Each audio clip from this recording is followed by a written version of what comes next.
L'impact du Covid-19 sur l'Afrique centrale préoccupe le Congo et le Cameroun. Le sujet était au centre d'un échange entre le président camerounais Paul Biya, par ailleurs président en exercice de la conférence des chefs d'État de la Communauté économique et monétaire d'Afrique centrale, et un émissaire du président Denis Sassou Nguesso, le ministre Gilbert Ondongo, reçu ce 2 juillet au Palais de l'Unité à Yaoundé.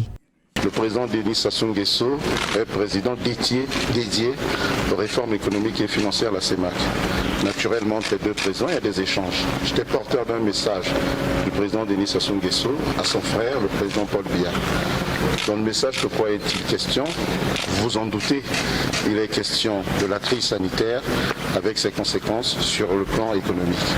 Et donc le président qui lui s'occupe des réformes économiques et financières a voulu nous faire porter un message sur l'évolution de la crise sanitaire, sur l'évolution de la situation économique dans notre sous-région.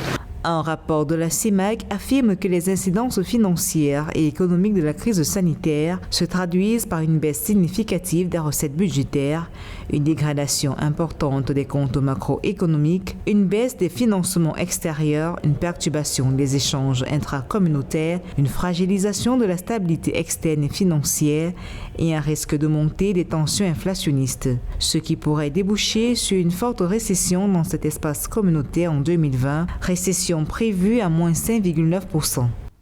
Ces prévisions sont largement dépendantes de l'évolution de la pandémie et de l'efficacité des mesures sanitaires et macroéconomiques qui sont mises en œuvre dans la sous-région pour répondre à cette crise. À ce jour, les 6 pays de la zone CEMAC comptent près de 25 000 cas confirmés de coronavirus pour environ 500 décès, le pays le plus touché étant le Cameroun. Les gouvernements de cette sous-région ont mis en œuvre plusieurs mesures d'assouplissement des restrictions pour maintenir les économies à flot.